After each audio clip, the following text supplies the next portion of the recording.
Hey, ladies, gentlemen, and transgenders. Welcome to the 12th episode of the Slothcast, a Heroes of the Storm podcast. As usual, I'm Narsha, your host and friendly neighborhood Latino. And just this week, I have to ask Bayaz, do you know why the blind man fell into the well? No, I don't. Because he couldn't see that well. Didn't see that coming. Neither did he. Well, now, as usual, I'm luckily not rolling alone. Oh, no. We got, for the third time in a row, the fantastic Finn, the super Suomi, the Nords from the north of the wall. Welcome back, Ravatar. Hello. That joke killed me. Just like that old man. Okay. Okay. Yeah. You should start preparing for that now. Get used to it, because it's never gonna end. How are things with you? How are your week been? I'm doing fine. I managed to drop my master rank for a few days. I got griefers in my team. No worries, I'm in the promotion. I'm getting it back now. I hate griefers in the team.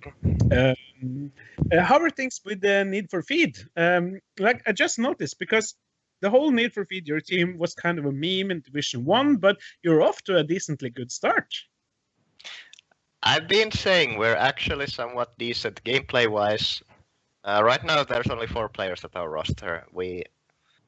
I'd like to say deported, but that's not exactly the truth. Our players got a life and they didn't play HOTS anymore. And we're trying to find more griefers now. I mean, in the first series we got completely griefed by having bots in our team, and in the second one it was a decent series that we won. Neither of them casted Baby Rage, but still. If you are looking for a team in the Division 1 and you are Grandmaster Plus player, Need for Feed may be your new home.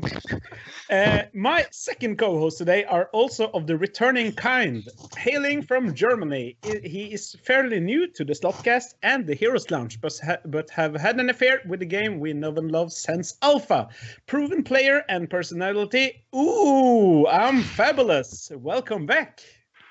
Hey, yeah, you got it now with the name. I've been practicing. It's bad, man. Yeah, how are you doing these days? Nothing really changed since last time, I guess. I've been playing more PUBG than HOTS now, but yeah. I'm thinking about applying for Need for Feed, but I think they are not good enough. Whoa, the shade so early.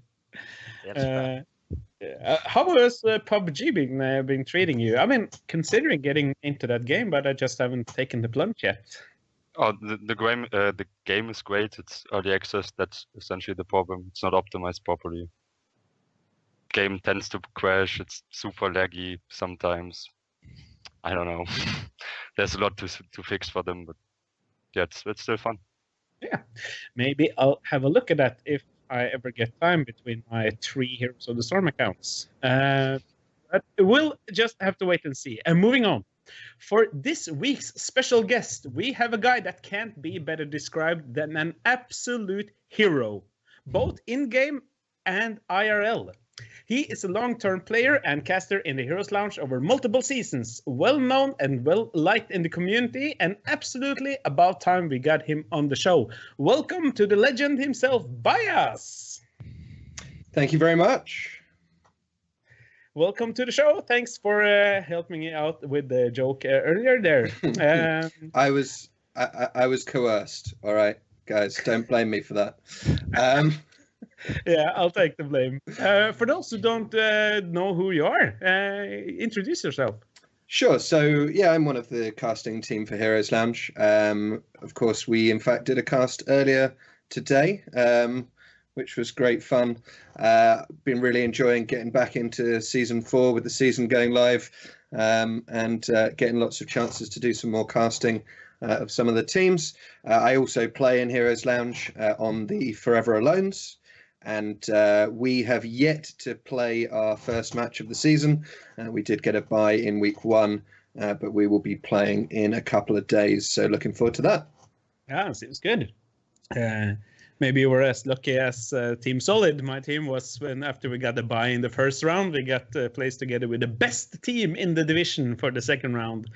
Well, I considered myself very lucky there because I got to watch and indeed cast that game. So yeah.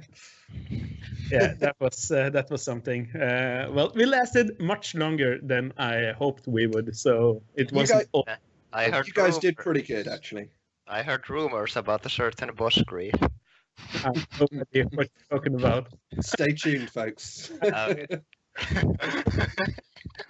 would really be hit by the bus on Curse Hell like times in the game. That's just stupid.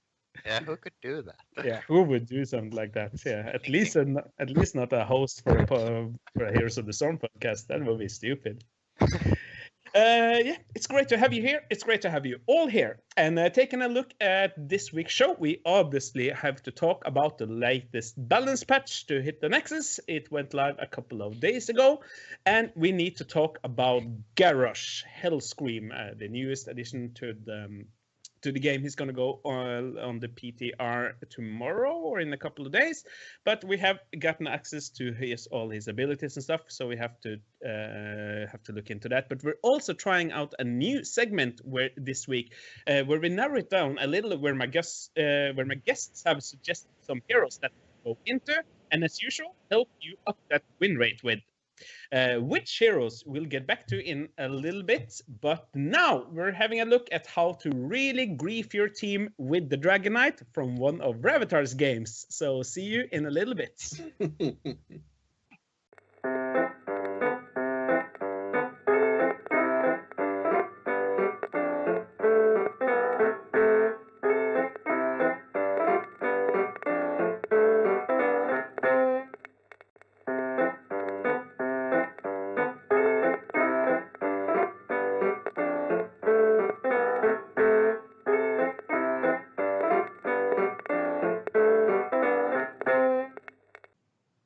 Welcome back, friends. It seems like we need an episode on how to use the Dragon Knight, but we need to move on as it's a lot to talk about. And first we have to discuss Garrosh Hellscream, not only former war chief of the Horde, but now also the first solo tank to enter the Nexus since Johanna? ?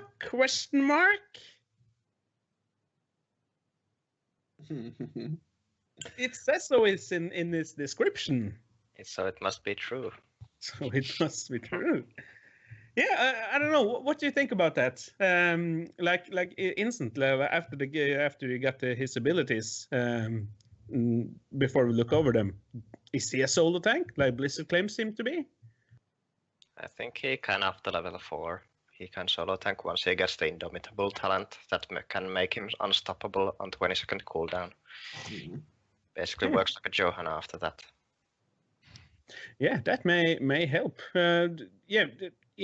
Let's just look at his ability, because I get the idea here, but I'm not totally convinced. We'll just have to see. His Q, Groundbreaker, it's kind of a pull, kind of a mini Stitches hook, but with a very, you have to hit your enemies on the edge of the cone to be able to hook them in. Isn't that right?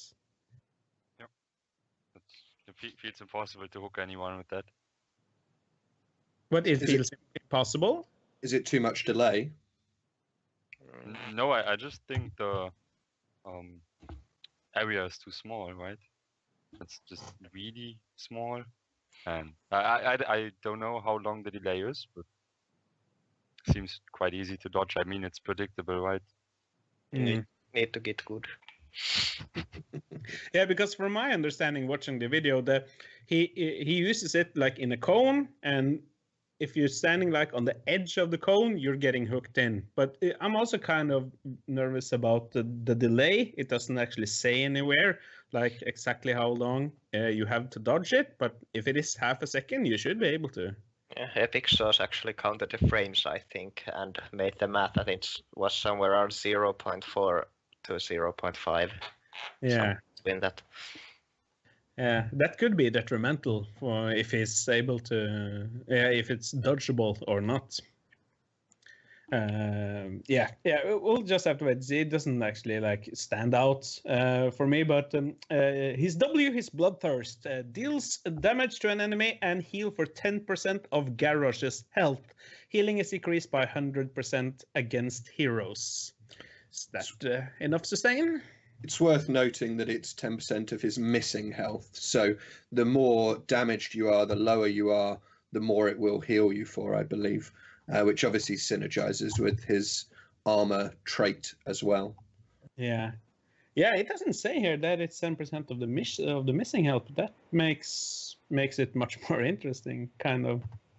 Yeah, but he's right. It is missing health. So, yeah. And it's on a 12-second cooldown. It's a lot of sustain. It's a lot of healing. Yeah.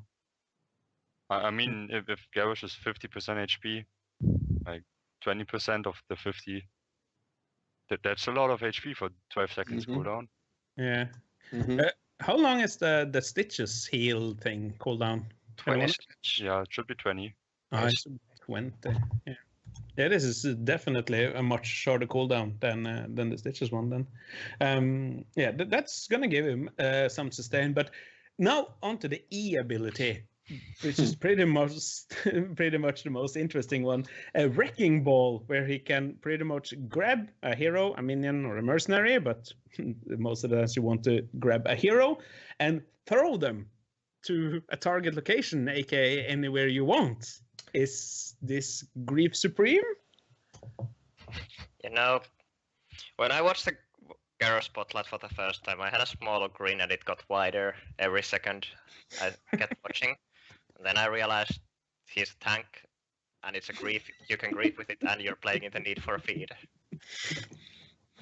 I believe you then I believe you then immediately said on your Discord that you were permanently banning Froj from the hero. Yes, I did say that. Yeah, because that seemed interesting. We have like other displacement abilities, but I think this is the first ability where you just choose where you want to put someone else. It just seems like Diablo E and really broken. I mean, it is essentially the same, but you choose where the enemy goes, and it's much more range.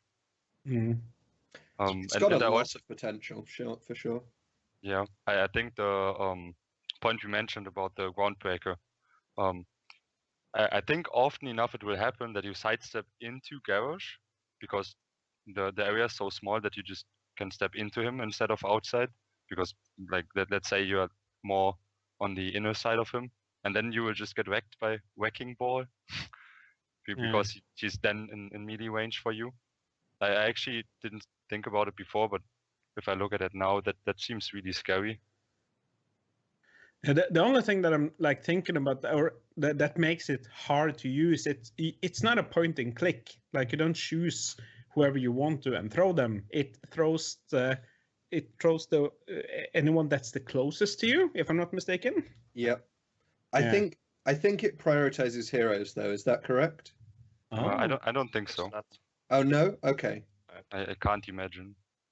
Like, because it's just like the toss from Tiny in Dota, if anyone knows. Actually, not. It's exactly the same ability. You just pick the next minion hero whatsoever that's next to you, and throw it where you want to have it. And it's really weird because I mean now you have a marker on the person you throw, right? Yes, that's right. Yeah. Oh, okay. You don't have that in Dota though, so I remember weird stuff happening. Yeah, okay. The marker would help, of course, a little, but I don't know. It's the enemy that's getting thrown also is getting slowed by 30% for 2.5 seconds. So it's a really impactful ability on a 16-second cooldown. But then again, the skill floor will probably be decently high since you need to position correctly to grab the person that you want. I believe the slow happens to everything in the impact area. Is that not correct? Yeah, it's correct. Oh yeah, so it's not the target that's getting slowed. It's No. it's getting hit. Yeah, exactly. Not sure Okay. if it also affects the target drone. Okay, but that brings me over because we're not going to go too much into the talents today, as it's going to hit PTR pretty soon, and we're going to play around with them. But there is a talent that creates a helping hand situation where you are able to throw allies. You need to talent into that, don't you? Yeah. Mm-hmm. Yeah. Griefs and- of dreams. Yeah, it does smell a lot of grief from You've- that. You've talent. certainly got to trust your teammates to be putting them on Garrosh, that's for sure. Like in my Discord, after Garrosh was released, Fro just released 2 emotes. One of them was Chromie, one of them was Deport, and one and the last one was Mork after that. I actually have a question about the fishing, the helping hand one. Yeah. Is it another cooldown, or do they share the cooldown? I believe they do share it. Yeah, I think they share It's a the separate cooldown. button, though. Yeah. but That's why I yes. asked, because it's a activated one, And not I just think an it work- upgrade. I think it works like fishing hook in a sense that all talents you spec into your E also spec into your into the fray talent, and they share cooldowns. Yeah, into the fray on level 7. Activate the throw a nearby ally and grant them 25 armor for 3 seconds, so that Chromie will survive a little bit longer. It deals 91 damage to nearby enemies upon impact and slows them by 30%. Yeah. And while in flight, all heroes are unstoppable. But this also could not be grief. Yeah. Like there are some heroes that you really want to just throw into the middle of their team, and I mean- you can also spec into to everyone that's getting hit is getting stunned at level 16. I think if used well, it has the potential to be almost as good an enabler as Medivh's portals in terms of allowing you to use immobile warriors, immobile main tanks that struggle to engage. But you've got your Garrosh that gives you that engage. The only problem is, and it remains to be seen how big of a problem, but obviously that doesn't kick in until level 7. So whether you can afford to not have that capability in the early game remains to be seen. There's also, I don't think this is only a meme, but I think it will be actually like it that you pick Diva with Garrosh, and then Diva puts the mech explosion down, and then Garrosh throws the mech just as it's about to explode. Yeah, In that's enemy pretty game. scary. Or Yeah. potentially scary, anyway. You could even That probably go works. for a nuclear option for the memes. Because Oh yeah. That erases the damage and countdown thing. because when you escape a mech, you escape the area, you don't escape the screen from from the Mhm. mech, you can just throw it. Mm. I Yeah. would actually like to know how Mosh Pit interacts with the friendly throw. It should interrupt Mosh Pit, I believe. Yeah, it should. Like if you like you mean if you throw your ETC that's on your team, that's more Yeah. He does he does English. He is unstoppable while getting thrown. Yeah, but your Oriel stasis also interrupts Mosh Pit and stuff As like as does Hook, etc., etc. Yeah, okay, yeah, if Hook does it. then- It's a displacement, right? Like so, it's the okay. same as any other like wave of force, etc., etc. Yeah, I just that would be extremely amazing if we just like zoning Marsh. I can just imagine the like tour bus into Garrosh throw. You can't escape the dance. Just moshing like in your base and then just having your team throw you into the enemy team. Yeah, that could work. I want to see an Abathur Garrosh combo where you copy Garrosh and then you throw the Abathur clone and then the Abathur clones people back to you. Mm, yeah. That actually That would works, doesn't it? That's hilarious. The worst thing is that should work. Mm. Interesting. We need to talk about his trait, which is most probably what is going to make him a tank. His trait, it's called Armor Up. Garrosh gains 1 armor for every 2% of maximum health missing, which means the lower on health he's getting, the more armor he's gonna get. Yeah, I think I mean, obviously, it all depends on the exact numbers on release, but I think he has the potential to be the best damage sponge in the game. Like high health pools synergize with armor so effectively that I think he can be very, very, very tanky. But we'll see. There was actually someone on Reddit who calculated how much effective HP you would have considering the armor. Mhm. Like, if you imagine the damage chunks are like almost equal 0, so the armor always goes for the next upcoming damage. You would in theory have something around 2,800 HP, considering that he has 2k base HP. Mhm. So it's like math is hard. But that then also scales up as the game goes on and your HP increases. So it's pretty scary. And also it synergizes with healing effects and shieldings once you're low. Yeah, especially thought about shielding, because like with heal he's going to lose armor, but with shields he's going to stay with the like let's say 20% health with a lot of armor, like 40% armor would that be, and then still like have shields on top of that will get shipped down, including the armor. So yeah, that's probably going to make him pretty survivable. Yeah, it's interesting.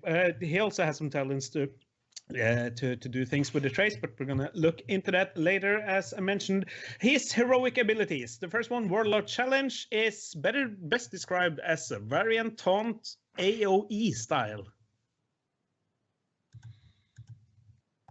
Like he silences and forces everyone around him to attack him. Thoughts? I like the other alt more personally. We'll get into that soon. But the difference between Vari and Garrosh is that they start basic attacking you, and Varian can actually protect himself also from the basic attacks. And we don't yet know how tanky exactly Garrosh is going to be, but if 5 people suddenly start auto-attacking you and you don't have that parry Varian has, you might actually take quite a chunk of damage. And it has really low range. Yeah, it may be self-read, but it is seems at least like a pretty like valuable talent as CC comes. Like you can probably set up a lot of things with that AoE taunt.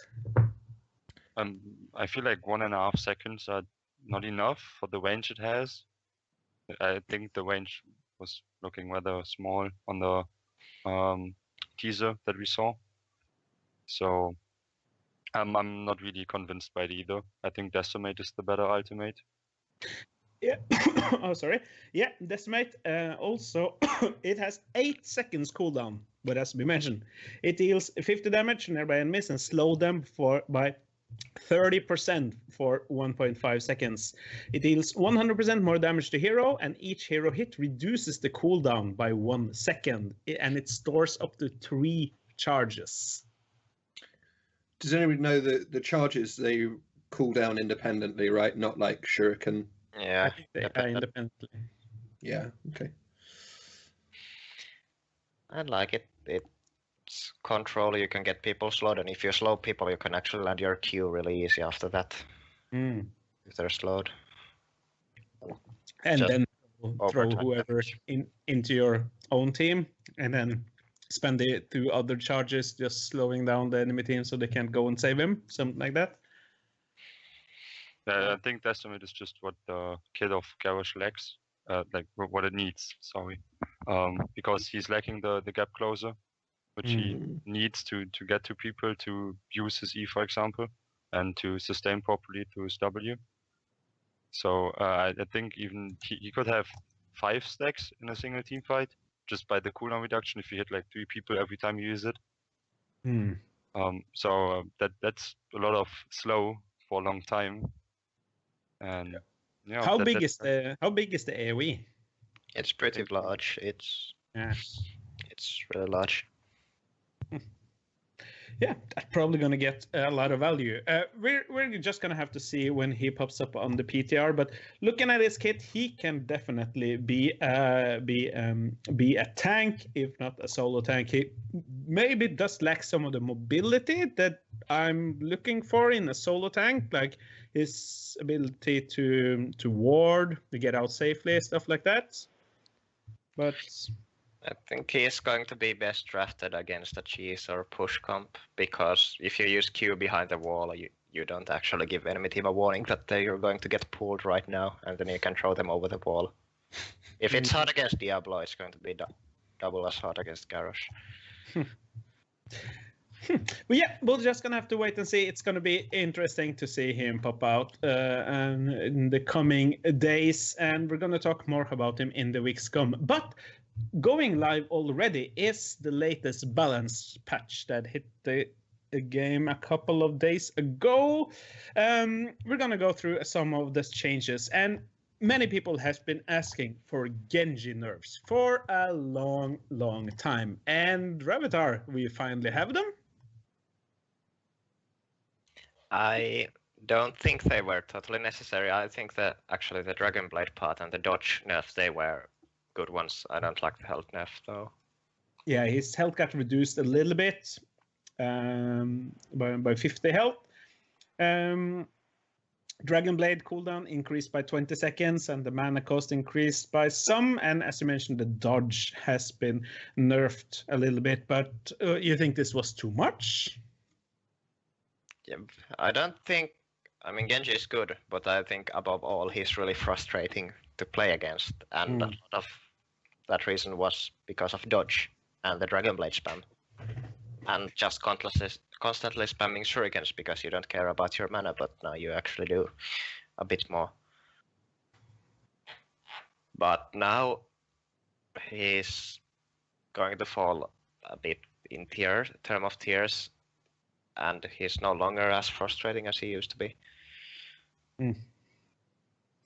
Fabulous. Any Genji thoughts? Yeah, I think the dodge one is the big one. Just because, yeah, dodge used to be really annoying to deal with, like even for Zeratul or whatever. Someone who usually deals decently with Genji, but dodge just made it so annoying to play against him. And yeah, Dragon Blade is obviously a really good ultimate if used properly, and even like if you have Divine Shield or whatever, it just destroys the whole team fight. So I think it's a good nerf, and I also like Blizzard taking away some HP from him and increasing the mana cost a little on Shuriken. That's just the approach I like about balance patches. So they don't just destroy Genji completely, make him unplayable, but look into what's really good and which needs to be nerfed. But then again, also taking some slight approach on stuff that just make him weaker, but not kill him. Yeah, he's probably gonna still be pretty decent, even though if it's not as highly valued as he once was. Another hero that got some changes was Soul. Bayaz, have you looked into the Soul changes? Yeah, very much so. I've played a little bit of him since the change. I think the change to backlash, reducing the damage on that, may make it a little bit more attractive to look at some of the other options on level 1. But in terms of the change to Grim Scythe, it kind of hasn't done a great deal. They've increased the base cooldown. They've improved the talent on 4. That synergized with the W build, so those kind of effectively cancel each other out, really, to the point where if you're going a W build, it's basically the same. If you're not going a W build, you have a 1 second longer cooldown on your main wave clear tool. So it's not nothing, but it's not a significant nerf. I think also worth mentioning that the Skeleton Warriors health got nerfed, and it's actually relevant because I think right now they can take 1 less turret shot when they push. Oh, yeah. Okay. From 300 to 270 health. That's exactly 1 turret shot. Yeah, I'm going to just make it a little bit harder to drain that ammo. which is fair. I think since the big rework that he had, he's been pretty difficult to deal with as a lane pusher on some maps in the current rotation. What about Stuco? He hit the Nexus not that long ago. He's been decently popular, and he already got a decent amount of changes. Fabulous. What do you think about Stuco changes? I have literally no clue about Stukov. I don't like him, and I'm probably not gonna know anything about his kid. You're gonna try to stay clear of the Russian infested man. Yeah, I've literally not touched him since he got released, and I'm just always getting tilted when I see people first pick him in my Hero League games, because he's, in my opinion, really niche and not the go-to healer some people see in him. So yeah, I can't really say anything. Ravatar, you got any thoughts on the changes at all? I think right now, or I'm not actually sure about before balance, but Stukov was the best healer in the game, in my opinion. Oh. Especially on Hanamura or Braxis Holder or Static Foreman lines, he has the best sustain healing over time, the best zoning with the damn E, and it's a decent answer to Malthael and Genji, even because you can just deport the damn Tormenting Souls or Dragon Blade. Yeah, the arm on level 10. Yeah. Right now it's a bit harder that these mana costs have been increased. He no longer has the infinite sustain. And the E talent on level 1 got nerfed as well. It's a bit worse now, but I think she's still tier 1, personally. What about you, Bayaz? We're looking forward to drafting Stuco in Heroes Lounge. My support player on my team's quite keen on him. I think the most recent changes make his easier builds and easier play styles less strong. So I think he's now in a spot where, unless you can actually manage all of the juggling of cooldowns and spreading your toxins to all the right targets, he's possibly not that good, at least as a solo support. So I'm not sure whether we'll be bringing him out in our Heroes Lounge matches. I'm not the support player, so my knowledge is limited. We're gonna need to move on here. Fabulous, do you have any? What about Chen? Are you a Chen player? Have you looked into the changes here? I used to be a Chen player, but that was when he was broken. But I think the changes are very good. I think the instant brew thingy makes him more flexible, just because he's not forced to actually stand somewhere and doing brew when he's, for example, chasing. You just press it once, have the brew ready to jump onto someone again. And the elusive brawler nerf, it's a nerf, right? Yeah. It's really good as well, because that was like the most broken talent, I would say, that Chen has. It just makes him so annoying to deal with in the solo lane. Yeah, it's also one of the talents that Blizzard don't like, because everyone takes it. Like on level 1, elusive brawler is just too good to pass up on. A small nerf there, a buff when it comes to drinking that brew, getting that shield up. We're gonna have to wait and see. I hope for more Chen, to be honest. I really like that guy, and I hope he's gonna be played more. Someone that Ravatar likes and wants to play more and more is Rexar, that got a huge buff this patch, didn't he? I'm not sure if we have time to talk about it. I think it requires an episode of its own. Yeah, probably. I mean, that flare cooldown, I think that's going to bring Rexar to the tier as he belongs. Yeah, flare cooldown reduced from 25 to 20 seconds, and it's pretty much game breaking. We'll see if we see any more extra play off of that. I'm really not sure, but maybe Ravatar will record a separate episode about Rexar changes. Super quick, as we're as usual over time. There was a bug fix to Voodoo Ritual on Nasibo. Now he stacks properly, which everyone would like. There were also some changes to Greymane, Tychus, Uther, Muradin, and Stitches, but they were pretty small, which doesn't actually change up their place in the meta or their priority. So we have seen some changes to the game, which hopefully will make it even better as it develops forward. But after the break, we'll make you better, as we'll do our first hero-specific segment. In the meantime, we have a clip from Slothcast family member Epic Source and one of his adventures into Hero League. See you in a bit.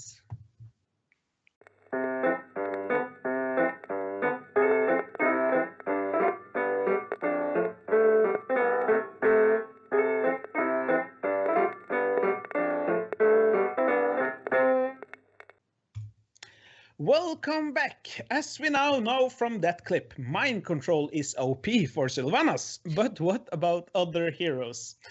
For the first time, we'll have a hero-specific segment going in-depth on some specific characters in Heroes of the Storm, helping you raise that win rate. Each of my friends on today's broadcast have brought some thoughts about a specific hero, and hopefully we'll have time to go through both Alarak, Malthael, and Kael'thas. So, starting with you, Ravatar. You have some thoughts about how to play an effective Alarak. Well, if it's not banned, you pick it. But, more serious thought. Like I made a mini spreadsheet with some notes with 3 segments, and first this: how do you build Alarak? And I have my own build that there are multiple viable builds, but this is the one that I always use, that you go sustaining power on level 1, because having survivability on a hero that gains damage a lot if he stays alive seems like a rather synergistic decision. Yeah, that's the one where you get like increases the healing that you get from lightning surge. Yeah, it's 40% more healing per target hit. Sometimes in teamfight you press E and you're back at full health. There is also the other E talent that you can, what did it do? Get range and slow. And if you manage to somehow hit 3 people with it, with the center, you get 10 sadism. But that's not really realistic, so I haven't minded that too much. On 4, I always go for Chaos Reigns, because more burst damage. You get it immediately if you get a triple hit, and then you feel good. Some people looking at you Hupture, and I kind of do agree that it's so much value that you can even feed for it. Feed to get a triple hit. And on 7 I always go Applied Force, because you can do combos so much easier, so much further away, and whenever I play Alarak I usually am in the battlefield of eternity, and I can far more easily push people into immortal stuns. Yeah, because Applied Force, it just increases the distance and range of telekinesis by the cost of a little bit of sadism. The other talents at the tier are Dissonance and Hindered Motion. Dissonance increases the silence, and Hindered Motion increases puts a slow on your telekinesis. I don't like Dissonance too much, because I don't feel like I need it too much. The silence is relevant because it prevents the target from escaping after the combo, so you can do a couple hits and your team can do a bit of this and that before the target is able to escape. And you can do that during those 1.5 seconds he is silenced. And Hindered Motion, I just don't... Yeah, the slow. Yeah. It's not very impactful. Not always. With Applied Force you get the combos in easier, and you don't do that much after that. You do a couple hits. And on 10, go for Counter-Strike, for God's sake, don't go for the Deadly Charge. You mean Feedly Charge? Yeah, Feedly Charge, as we have renamed it. You want to keep your stack, stop feeding. I like Deadly Feed, personally, but, each to their own. Yeah, it does seem like Counter-Strike is the go-to heroic here. For both reasons. Not both a Deadly Charge is a Deadly Feed, and Counter-Strike, it helps you survive, and it can do a lot of damage. And on 13, this is actually a kind of funny tier because I think every talent here has a situation where you want to pick it. I usually go for pure malice for totally not roach-related reasons. As it makes a lot of deaths increase your sadism. Yeah, but it's 10% per death, whereas Rite of Fracture is like only 5. You get much more value from a single death where on your friendly side, but still both happen. And it's after you die, it's realistic to get your pure malice stacks back. Unlike if you die with a lot of Rite of Fracture stacks, you're going to be sad if you lose them. Yeah, because Rite of Fracture, it seems like the most popular pick. Like overall, you mark and damage one specific hero to increase your sadism. Yeah, before they die, and sometimes you're not even in time to mark them because your telekinesis range is way higher than the range of the mark. So if you want to combo a far away target to death, you don't actually put the mark on the target unless you spam one meanwhile. What about 16? There's 2 viable talents, I think, Mocking Strikes and Lethal Onslaught. I personally prefer Mocking Strikes a bit, but there are situations where I prefer Lethal Onslaught, and those situations are kind of the both polar extremes. Either if enemy team has really squishy backline that you know that if you do a combo and one auto attack they die, because nobody dies from a single Discord strike from full health, but some die after one auto attack. Or then if enemy team wanted to counter your Alarak with something like Diablo, that you can just smack to death after the combo, because combos don't do damn against Diablo or Stitches, especially if they have Dump and Magical Soul Shield. Mocking Strike, that's just Executioner? Mocking Strike is that if target is slowed, your every basic attack decreases all your cooldowns by 2.5 seconds. Okay, so a cooldown Executioner kind of. It's a really good battle moment. It's actually stunned, silenced, slowed, or rooted. Yeah. So it also synergizes with your Discord Strike. Mm-hmm. If you have Arthas in your team or something like that, you just do combos every few seconds, and it's pretty fun. And on 20, I've seen every talent on this tier taken every now and then. I personally often go maybe a bit hipster, but Last Laugh. I like the talent because you can use it to survive, and if a level 20 Alarak dies, you're probably going to lose something like, depending on your talent of course, something like 50 or 60 stacks, and if you die, you lose the game. Probably because he dies permanently. Yeah, because Last Laugh, it both cleanses and teleports you, but you reduce your health. If you don't hit, you can also use it aggressively. If enemy team gets away, then you can just blink after and finish them off. But don't you get put down to like 1 health or something? No. Only if you don't basic attack an enemy hero. No, okay, yeah, because it wasn't... No, you need to hit enemies. Oh, sorry, basic ability. Yeah, 3 basic abilities. So if you manage to do all your abilities into one target, telekinesis, Q or E, or do some of them in multiple targets. Okay, so if you're a god, you Last Laugh after them and hit them with a combo and laugh all the way to the bank. And if you're a pleb, you Last Laugh after them, don't hit your combo, and then you die. Yeah, that sounds familiar. Do we have a clip of that? Or? Most probably. There was a moment where in a game where I picked Rite of Fracture and Last Laugh, and I forgot to adjust their buttons, and I just teleported in middle of enemy team, and I wanted to just write an overall. I think there is a clip of that somewhere. We'll find it and have it on the show next week. Don't you worry.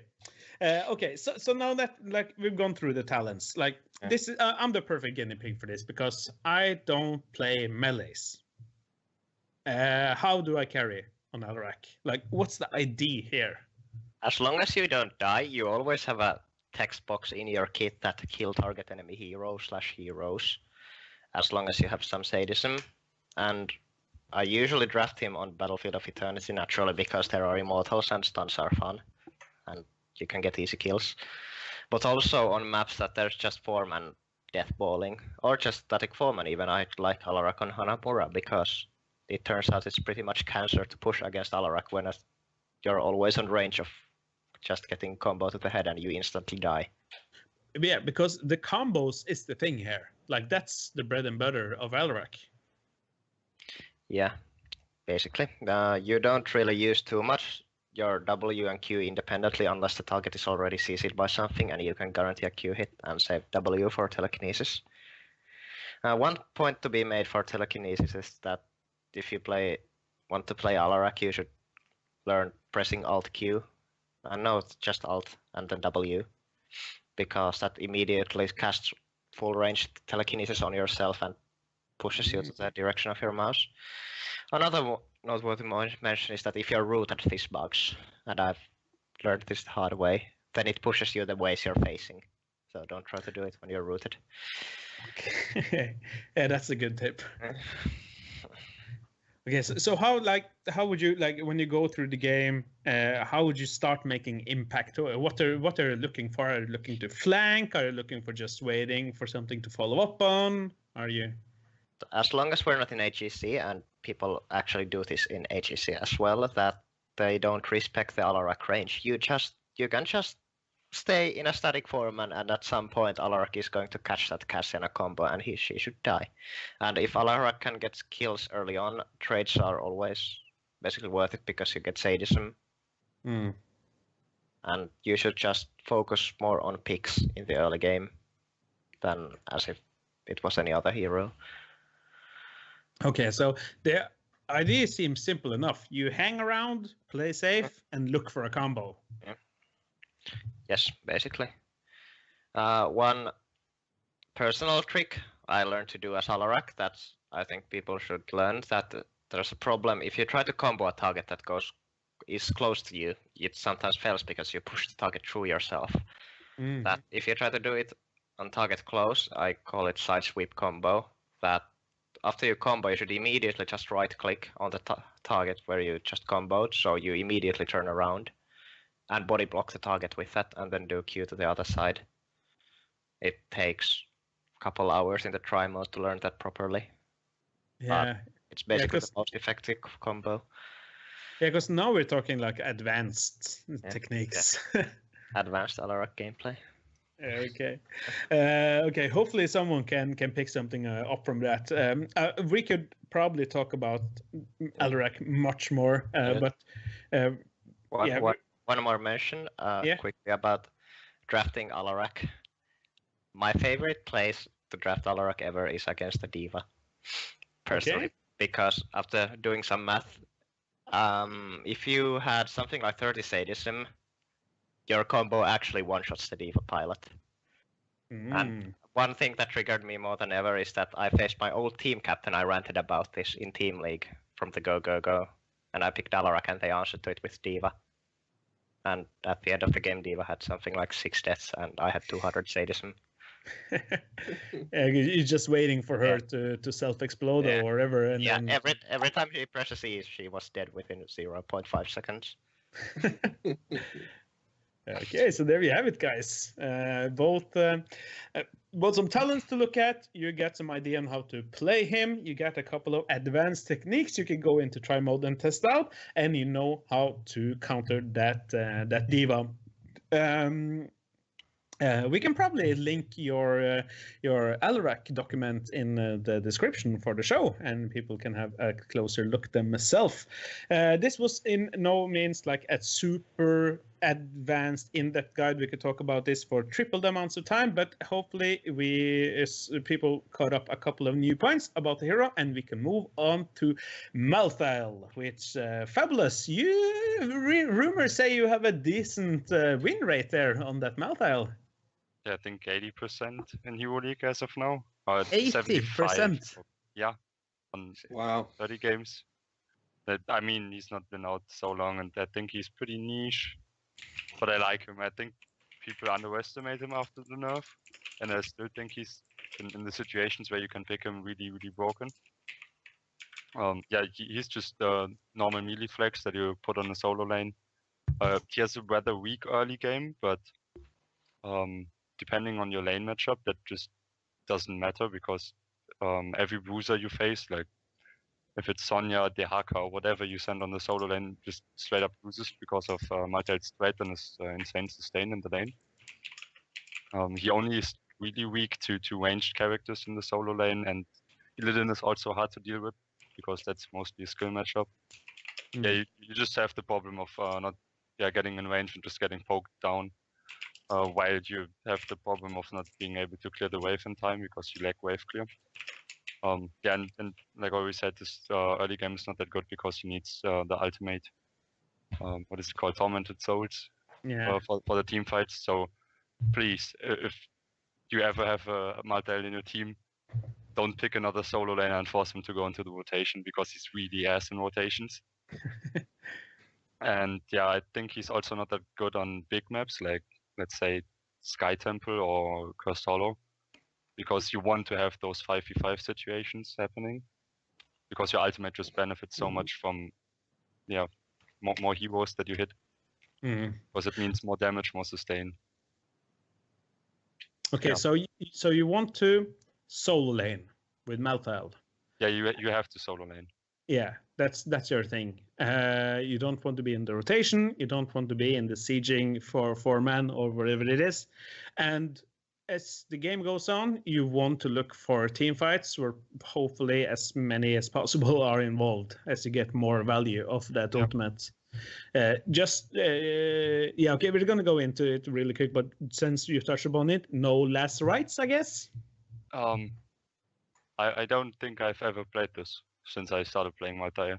I also can't imagine a situation like, okay, if the draft gets fucked up in the end, okay, maybe you have to pick it at some point because you can't really team fight because you have a support that doesn't help you a lot in the fights. But most of the time you want to go as deep as possible, but not so deep that you don't get any support anymore. To abuse the Tormented Souls. Yes, sorry. Funny meme. Last rights against Garrosh. Thinking. Oh. Thinking. That's a good one, actually. Yeah. Percent damage in general, I think, is going to be a thing that Garrosh struggles to deal with. Yeah, because Garrosh armor is universal. Like, it's no physical or spell, but it is universal. But it doesn't work against, obviously, against percent damage. Going through the talents real quick here. What's your go-to build? It's quite easy actually. Like the level 1, fear the Reaper and escape is a good escape. And actually, it's just everything that, for me at least, that you need, because it's an additional movement ability. That's the one that gives movement speed, and you can run to characters. But also Death's Reach, the increased W range, is viable, since sometimes you just needed to, let's say, the team fights that they have a Valla and you need to dive on a tank, then pop your ultimate, you hit the Valla with your ultimate, but you can't get close to her anymore because she vaults away. In those situations, you mostly pick Death's Reach just because you want to be able to chase her. If they have like Valla Oriel, for example, because these two mostly can't deal with you alone, so you just want to stick to them, and just chase them essentially. So there's the range. It's very good there. I think level 4 is always Black Harvest. I can't really imagine where the W quest really works. Just because the increased time on your mark is super valuable, considering also the level 16 talent I usually go for. Level 7 is either the slow on Q. I think it's called Cold Hand. Cold Hand. Yeah. And Touch of Death. Those are the two viable ones. Touch of Death is really good against double support and Oriel comps in general, because you just mitigate so much healing. Because Touch of Death reduce the healing that a target can take. Yeah, for 4 seconds. If someone has the mark on, you activate it, and everyone who has the mark on just gets 50% less healing for 4 seconds. So if in theory, if you face an Oriel comp, you could reduce 2 heals by 50%, which is actually a lot. So it should be like 1k healing per person that you just take away if used properly. So you just really have to watch out for the healer's cooldowns to happen. So it's quite skill based, but then again, it's just really good against certain comps. But I also like the slow. It's 20%. You have like 0 cooldown on your Q. At least it feels like. I think it's 2 seconds actually. And that just makes it easier to chase people and kite people also. Yeah, my solo laner Peter on Team Solid, he tends to take that talent, especially when I play Lunara, which is giving me a huge power spike on 13 with extra damage to slowed enemies. Since he can pretty much just keep them slowed all the time. On level 10, the ultimates, Tormented Souls, we already talked about that. No last rites for anyone, but level 13. 13 is actually pretty interesting. I think every single talent is viable, and they all have their niche. I mostly go for the unstoppable one because I often face so much CC and I don't want to get locked down because that's like the biggest weakness that Maltile has. He has a small health pool and just lives from sustaining to Soul Whip. Yeah, is that an activatable talent, the Inevitable End? Yeah, it is. It's you activate it and you get unstoppable for 2 seconds. Yeah, but you also remove your weakness marks. But mostly it doesn't really matter because in the situations where I usually use it is you E onto one of the tanks because they're mostly the easier targets to hit. You jump behind them, pop your ultimate, and if you realize, okay, I'm going to get CC'd now, you just use it and your ultimate instantly reapplies your mark. So yeah, okay, of course. That's something that you don't really care about. I think the increased healing one on your Soul Whip is really good against double tank, especially if they're like 2 really beefy double tanks. For example, I don't know, Stitches and Murden, let's say that.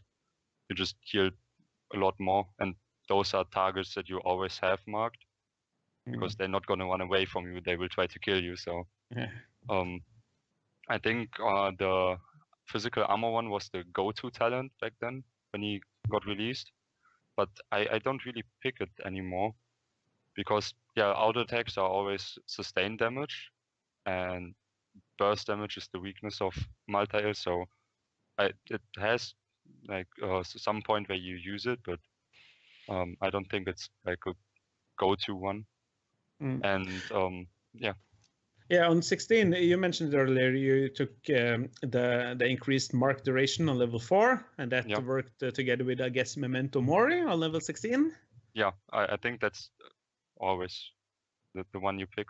I mean, the Soul Whip one is also good, but the damage increase is just so insane. 80%, it's like almost doubled. Yeah, because Memento Mori makes the mark do increased damage over time. Yeah, right. After 4 seconds, if the mark is still applied, and it's 4 seconds basic, the mark, and it's 2 seconds longer if you have Black Harvest completed. So you ensure 2 seconds of the proc going through, and considering Tormented Souls, you have 4 seconds of constantly getting your mark on it anyway. So you have 6 seconds at least if you don't hit the target again or use a W or whatsoever. Better Momentum Mori procs. I had a question actually. The inescapable end, inevitable end, the unstoppable one. Does that reset the timer on your Memento Mori even if you've got Tormented Souls on them? Yeah, it does. Okay. So like already mentioned, you mostly pop it at the start of the fight. Or you could also just the enemy team has some lockdown for you, like Uta, for example, who instantly will CC you when you go in. You just throw your E, use the unstoppable before the E actually lands on someone you want to jump onto, and then you jump afterwards, and you still have like 1.5 seconds of unstoppable. Sure, yeah. Yeah, because 2 seconds of unstoppable pole, that's pretty decent. Yeah, it's pretty good. Level 20. It's final curtain always. Final curtain always. Just because you want to constantly apply your mark, and also it's a great zoning tool, but for whatever reason people tend to run into it anyway. So much. It's insane. Yeah, because final curtain Death Shrouds, the eat ability leaves a trail, and it will just stay there for a little while. I've seen surprisingly many people pick No One Can Stop Death, where you just activate to respawn. And we always pick it for a good reason. Yeah. Yeah, because you're feeding. We never. Yeah, I don't think that's a good talent, because in theory, when this happens, you either got caught, which you shouldn't be, or you took like a fight, like I mean the reasoning behind this talent would be that you take one-on-ones and you trade, for example, let's say that. So you instantly revive and you have the 5v4 going on. But you don't want to have that happening with multi because you want to have long-lasting fights, and then be life longer than the enemy has cooldowns up, so they can't kill you anymore. And at some point you just kill them anyway because of your passive. And what about Reaper of Souls, the upgrade to the heroic ability, when you just extend the duration when you get a hero takedown? That usually doesn't work for me. I would say, just because you want to use Tormented Souls at the start of the fight to mitigate the incoming damage. Yeah, so you're not going to get those takedowns to actually get duration. Yeah, I think it's really hard to get value off Reaper of Souls, for sure. Yeah, probably. Jokes aside, our team has got a couple of times value from it if we have Malthael, and then often something like Ray into Cursed Bullet at target, and it's often dead that second, and there's a 15-second Torment of Souls going on. It wasn't legit before the duration of the Tormented Souls was increased by 1 second. Now it's a bit easier. That is a 5-second window. Yeah, I guess that could work, but I see the huge value of Final Curtain, especially as it has like a zoning potential in addition to just bringing out more damage. But moving on to like the gameplay wise, like do you have any tips, any strategies? How do you want to play, and what's the idea with Malthael? Yeah, like already said, you usually want to have a bruiser in your lane, like let's say Dehaka, Leoric, Sonya, whatsoever. Because those are the guys you can actually bully in the lane, but you lack the wave clear. That's essentially the problem you face.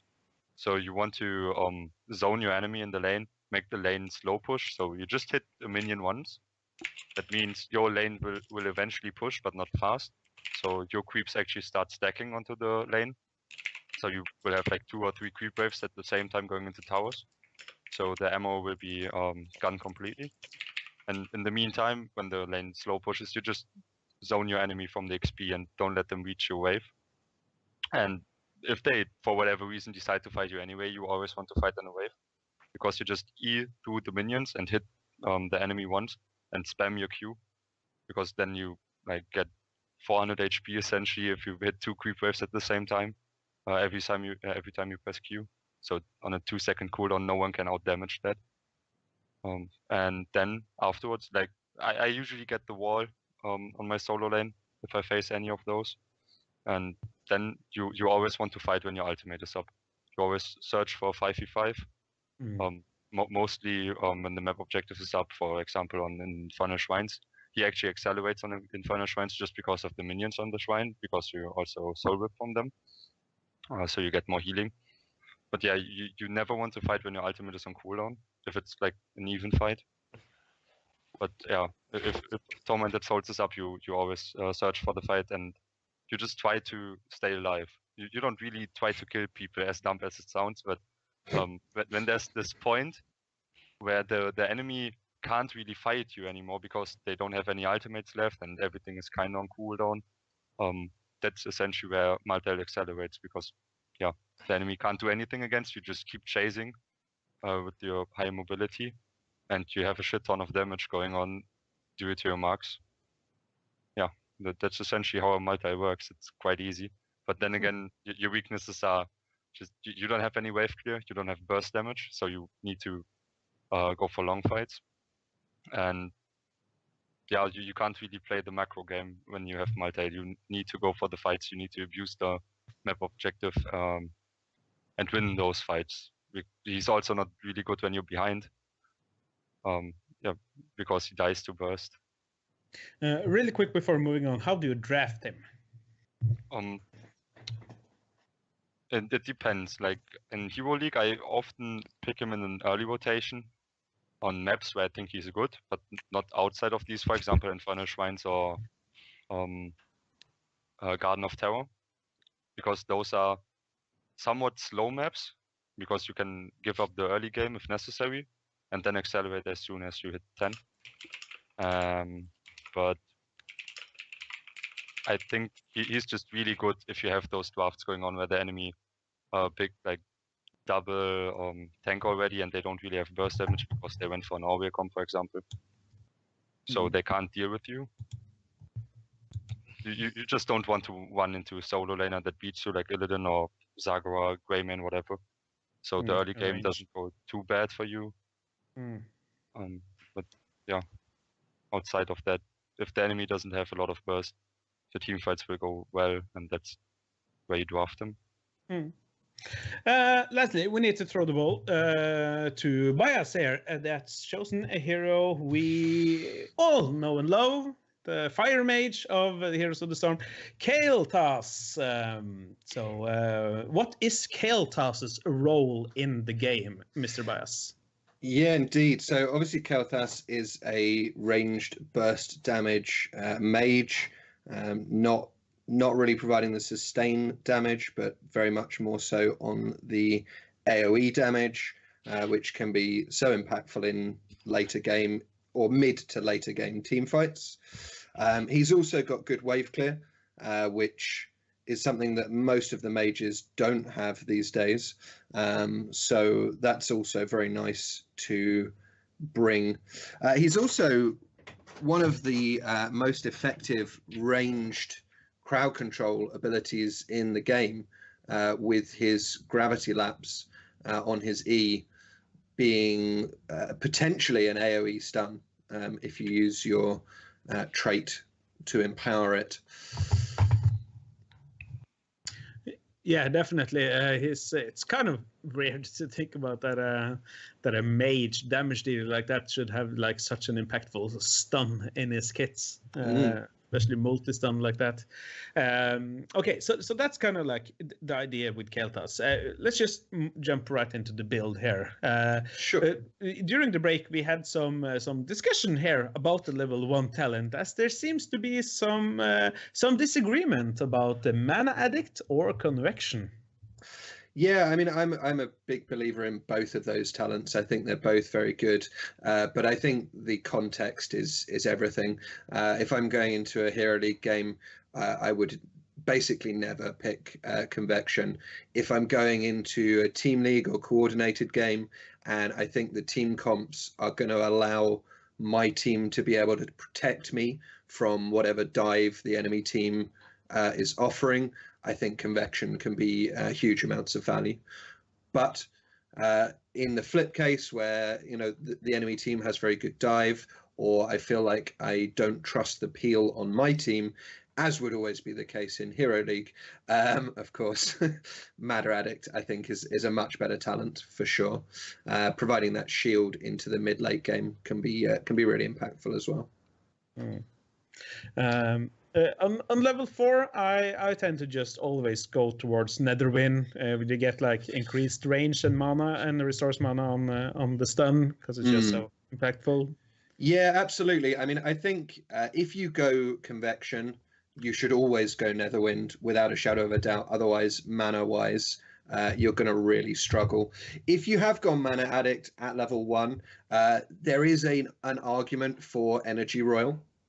Although it means you don't get the increased range on your gravity lapse from Netherwind, Energy Royal allows you to have your stun on a 5-second cooldown. And as we've already discussed, it's an incredibly powerful effect to have that potentially AoE stun. Having it on a reduced cooldown is even better. But it's harder to land, of course. On 7, I think pretty much always people go for Burned Flesh. If you're going for like the sort of standard way to build him, which is focused around the Flame Strike and his Q. However, it is worth noting that it can sometimes be viable to go for a Living Bomb build. And if you do, then Sun King's Fury at 7 can be pretty powerful. Yeah, our producer Sembar here plays in Division 5 in the Heroes Lounge and talked in length about how powerful the Living Bomb build is when people just spread them. They don't mind. They just spread the love. I mean, it can be incredibly impactful, but it's basically relying on your opponents to be bad. So it's not something I'd recommend as a usual build or course of action for the hero. Phoenix is a great ultimate. It's got zone control, does some decent damage, and adds to his burst. On 13, I would usually take Pyromaniac, which synergizes with your Q build, with your Flame Strike build, allowing you to actually just cast more Flame Strikes. And actually, slightly unusually for a mage, once you've got past level 13, you can actually do things like Merc Camps on Kel'Thas extremely effectively and quickly. You do take some damage, but you can clear them out really very fast. So that's always a nice additional thing to be able to do with a mage. In terms of other options at 13, if you were going for a living bomb build, then Fission Bomb, which increases the explosion radius and increases your potential to spread it, can be worth looking at. But otherwise, Pyromaniac's the way to go. At 16, I think Fury of the Sunwell is basically the go-to whatever build you're going for on him. Having the additional zone control on a basic ability of the recast of Flame Strike is really nice, and it in a area sort of type battle where you're managing to hold your opponents in an area, it can absolutely just win team fights off a single Flame Strike double casting and hitting 2 to 3 members. Will chunk people out extremely quickly. The other two talents at 16 aren't very good. Yeah, I remember I tried to fool around with Twin Spheres for a long time. Like, okay, I'm gonna get huge value off of having 2 charges on my trait. Like, I'm gonna get it to work somehow. I never did. So What's the third one? I don't even know. The third one is Arcane Dynamo, which, using a basic ability, increases his spell power by 3% for 5 seconds, stacking up to 15%. Yep, it's almost impossible to stack, and it's not very good anyway. But that's the best. How do the other 2 talents synergize with your Pyroblast? I mean, what Pyroblast? I don't know what that ability is. I don't remember I've we never ever heard of talked this about ability. anything. What are you talking about? Yeah.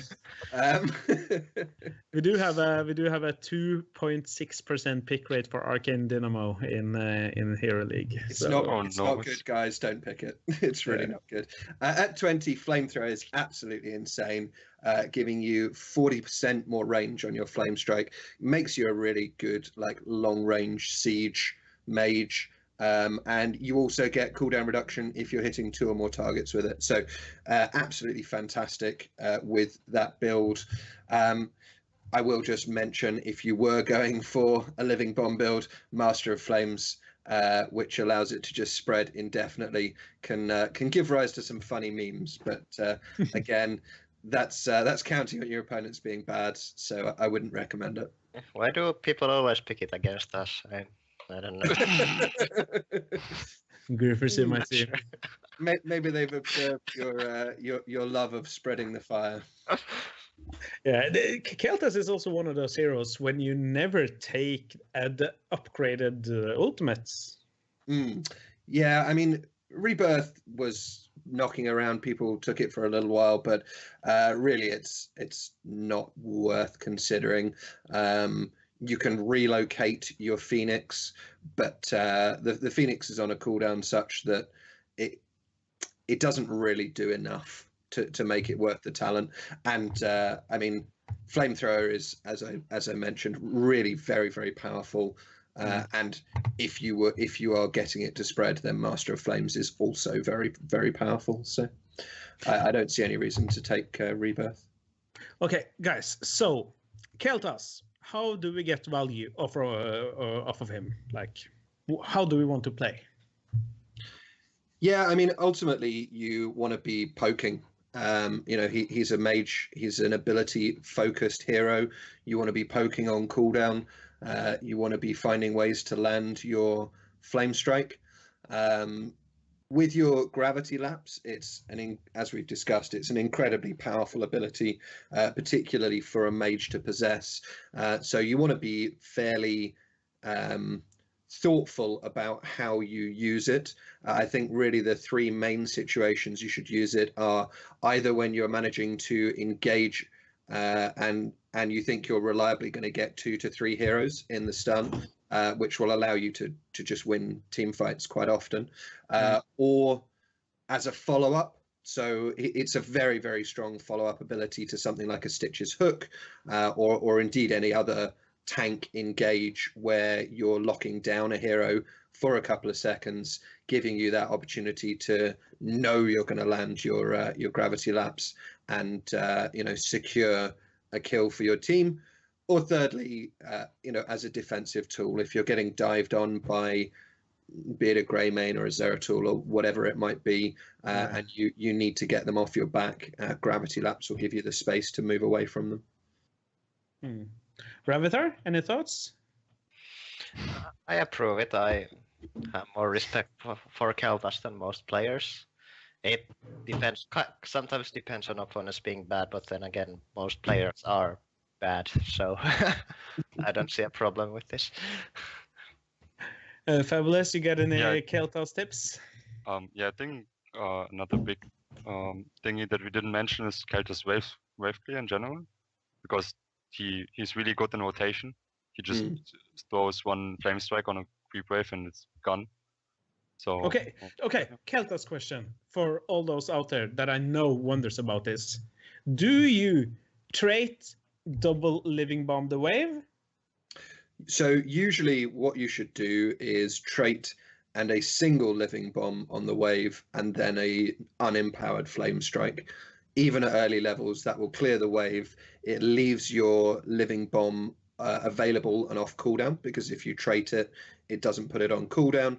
So you've still got some burst damage if you see an opportunity to land it on a hero, and it will absolutely clear the wave. If you're finding you need to empower your flame strikes to hit a single wave, you're doing it wrong. Because I see that a lot, like in not every division, but some divisions and in some parts of play, and it always kind of tilts me a little bit, because it's like DQ the wave. It just seems like a waste of time. So everyone out there, you Q W the magic minion. I was about to say the wizard caster minion, caster minion, and regular Q on top of everything. In a situation where multiple waves have stacked up, it can be worth empowering your Q if there's enough minions in a tight enough area to make it worth it. But usually it isn't.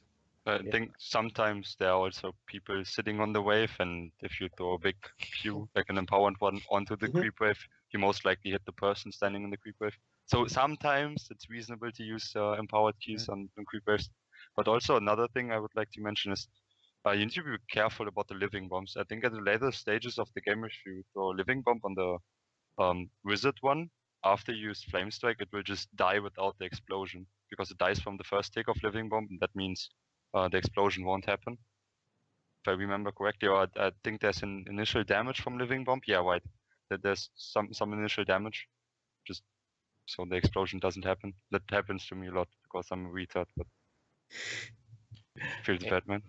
Instructions unclear. Try to stun the minion wave first before you to make sure it lands. Q E. Trait E. Trait E. Yeah, the wave. That's how we do it. Really quick before we just go draft and then finish, because we're way out of time here. Kelta seems to be a popular pick on Infernal Shrines. Yeah, he's great on maps where zone control is good for the objective.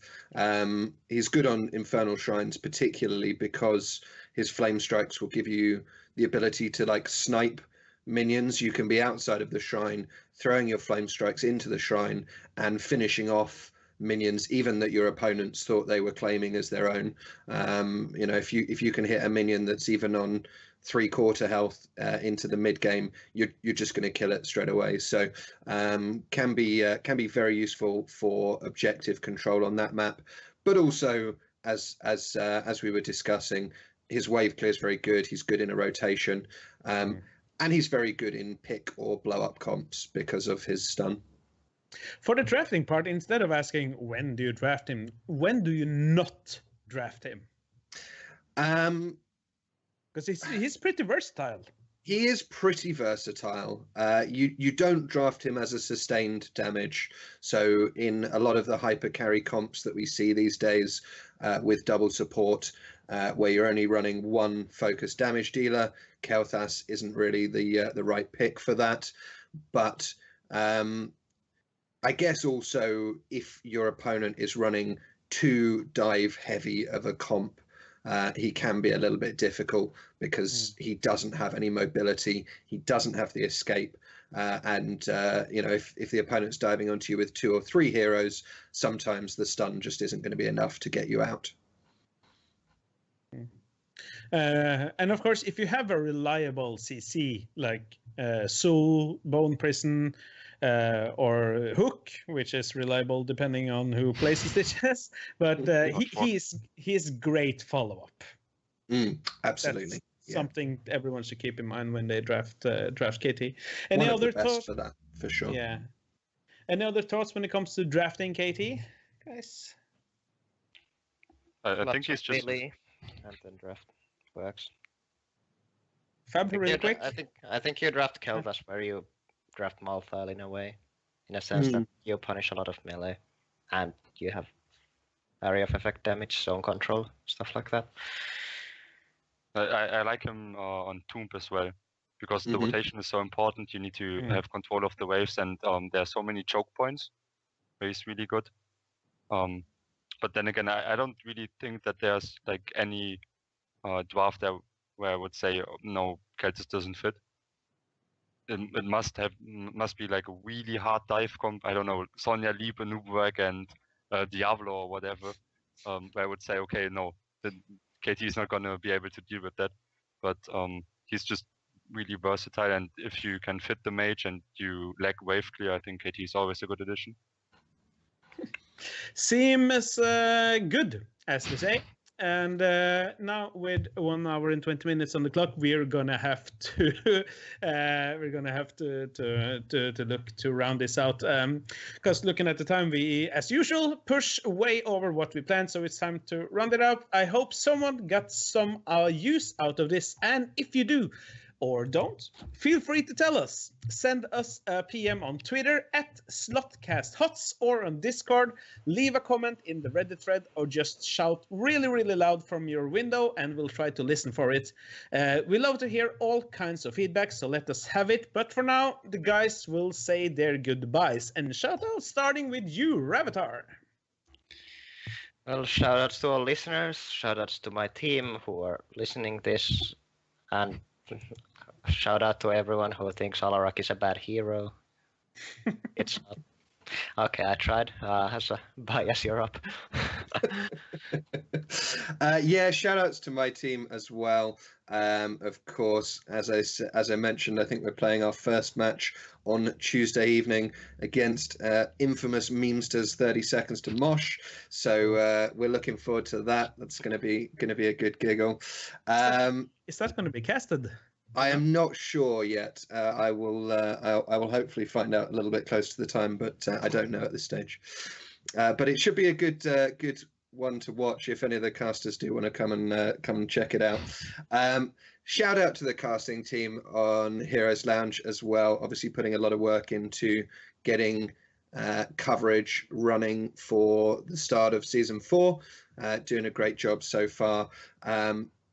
If you are interested as a viewer of this, if you have any interest in casting, whether you have any knowledge or previous skill of it or not, please do get in touch, because we're always looking for more people to come and help us with casting our matches. So come and give us a shout on Discord if that might apply to you. Yeah, that's really good that you mentioned. We have 3 Twitch channels on the Heroes Lounge, and we have tons of games played all the time, but we don't have enough casters to cover them all. We do what we can, but unfortunately can't reach all of it. So yeah, get in touch if that's something you would like to do. You don't need like a technical setup and anything. We'll take care of you. Don't worry. Ooh, I'm fabulous. Stop. It's getting better every time, I swear. It was bad me first time, it's not better the second time. Well, the jokes are getting better. It seems. Every week. Yeah, I'm only having a shout out to my team. They watched the last episode and they memed me a lot, actually. So yeah, if you see this one, you can go fuck yourself. I didn't say that, but yeah. Aside from that, I don't have any shout outs. Thanks for having me anyway. Yeah, thanks for coming on second week in a row. Looking forward to having you on again. And as for me, I can always be found at _Narsha on Twitter and around in the Discord channel near you. You can also catch me cast games in the Heroes Lounge, so go give the Heroes Lounge a follow on Twitch to catch all that action. But it's time for now to say ciao for now. See you all again next week, and until then, good luck and have feeds.